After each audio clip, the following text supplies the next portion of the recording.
early on in year one, we get a glimpse of Biddy as a figure skater. Yes. And then I think later on, I don't know whether this is the end of the first one or the beginning of two, he does a jump. He does a jump. It's pretty cool. And I got people saying, like, you can't do that in hockey skating. I was like, it's a cartoon, he can fly. And, you know, look, I don't know anything about Yeah. figure skating except what I see in the Olympics. Yeah. But your sequence of drawings was just fabulous. I had and to it do kind of research, captures yeah. it. Yeah. Will we see more of the background? I mean, in a comic sense at some Biddy will do a point? bit more figure skating, but In some ways, that's the basis for his agility, you know, as a, you know, on the ice, the hockey team. So I think he's fast. we'll see a He's little cool. bit more. He's elusive. He has to be. I He's mean- scared. Yeah, I think we'll see a little bit more at key times where we need to see Biddy as free and as himself. The original Biddy, OG Biddy. Yeah.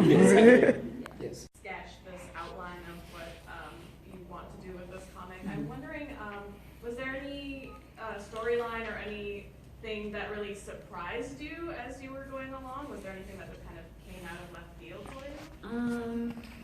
Let's see. I would say, I'm not sure, because I definitely added in characters that I knew were going to be there. Yeah, I'm not sure. I would say, like, I mean, when Parse was introduced, that was always interesting. That was really fun to kind of work on the Parse trilogy. But I mean, I knew that was going to happen too. Maybe you can even say the Twitter was a huge surprise, because I started that halfway through, and and again, no plans. Like, I'm so glad you guys read this comic. It was really not planned. And I just started the Twitter, like, because I wanted to tweet as Biddy. I wanted to just be in his shoes to improve my voice and how he speaks. And some storylines did, like, okay, Jack and photography maybe. Like, I kind of knew that Jack would be taking pictures, but the specific things that he was taking pictures of and those kind of random stories that popped up on Biddy's Twitter, I planned them the day of. Like, I did not know it was going to happen, so. But no, like, huge major parts.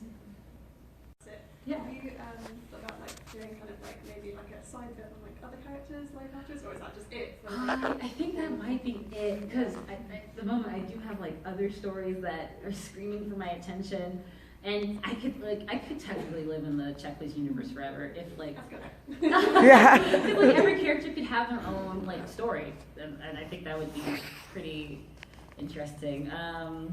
No, but it probably will end. I'm sorry. Well, on that note, what's next? What's next? What kind of storytelling can we look for? Is it a secret?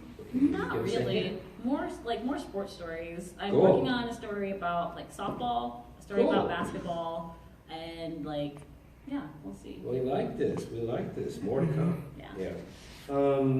Yeah. Questions? More questions? No. Any more? Yes. Okay, you have one. I'll get back to you though. Yes. Yes. Were you waiting? Yeah. Raise your hand. Yeah, so I'm kind of curious, because you came up with the Las Vegas Aces.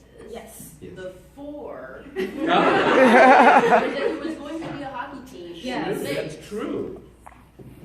And one of the early Yeah. names going around possibilities was Las Vegas Aces. Hmm. But they But they didn't want to be associated with gambling and the NHL. They were like, But make this yeah, a family so team. Yeah. I don't know, like, of course Las Vegas Aces here are fictional. Yeah.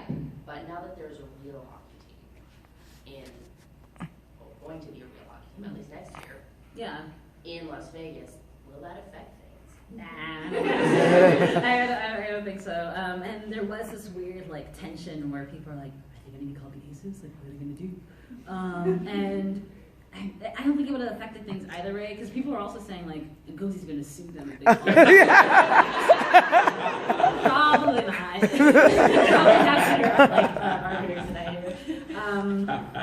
do. Yeah, it's it's still a different world. Even if like the Providence region had a hockey team and they call them the Birders, it's fine. Yeah. Yes. Exclusively to like sports stories for the near future, or do you think you're gonna like explore different genres, and also how is representation going to fit into other stories that you do? Yeah, I mean representation will be included in all of my stories.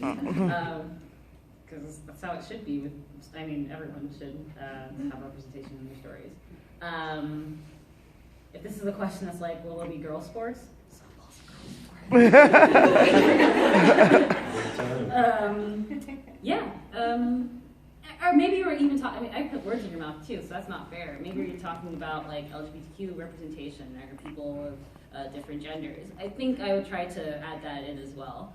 And I'm just so obsessed with sports. I promise not all the stories I make will be sports related, but Doesn't bother me. yeah, see, but I feel like I could do that for the rest of my life, but I think I will eventually find stories that don't have to do with sports or that are sports adjacent. We're not worried. We're not worried. Actually, I'm going to jump into the question because and this is sports related. And I love all the worlds you built around these sports events. But one of the things that manga does with sports is they isolate these key moments of physicality in the games. They just do it better than anybody, and they use it to make the artwork absolutely kinetic. Now, they also have the crazy pacing thing where they'll take as many pages as they need to do like one small thing. But the key to it is, I mean, like for Slam Dunk, for instance, I mean, that was like the Chicago Bulls of a certain era. But they captured every kind of basketball move that is like explosive and interesting and telltale. I thought it was so weird. How do you do it? I mean, because you get it in. See, I didn't want to answer that question because with Slam Dunk, it's so funny that they talk about Slam Dunk being the most interesting move. Where like now, because we have small ball in the NBA, like they didn't even talk about shooting. Which anyway, how do I do it? I watch a lot of film, like an athlete. Watch a lot of film. There you go. And I really just try to replicate, because I think especially with hockey, it's really more about clarity than, or for me, it's more about clarity than like the explosive like. Super Saiyan like slap shot. Yeah, that's just a lot of film watching. Well, okay. Let me just get some people in the back here, but I'll come back to you. We got. So about the whole representation thing, I wanted to just kind of say thanks, not just for the main sort of video Jack, which is amazing, but also just the fact that you're willing to acknowledge kind of other ships and like talk about potentially polyamorous ships, even if they're not going to happen in the comic. That's more than the majority of content creators will do. And it's, you know, like when you're kind of on that spectrum, you're looking for scraps, right? Yeah. And same thing with like there are certain characters who could very easily be interpreted as neurodivergent, which is always amazing to see. But I was also wondering, did you, like you said that you had a plan for how you wanted the story to play out. So did you plan did you already know at that time what the frogs and the tadpoles were going to be like, or was that something you changed? Oh, that's a good question. I kind of come up with the new characters. Like there are certain characters that are like set in stone, but like with someone like Tango, that was like 3 or 4 months ahead. I was just thinking like, okay, we need a stupid guy on this team. stupid but lovable. And then like I had to start designing them, and like with all the Falconers, I was like, I just want to make a bunch of dads. So there were different forms of that. And kind of going back to like your first part, like thank you so much for the appreciation. I think what a lot of content creators do that. I feel like some people can get very super protective of how people project onto their characters.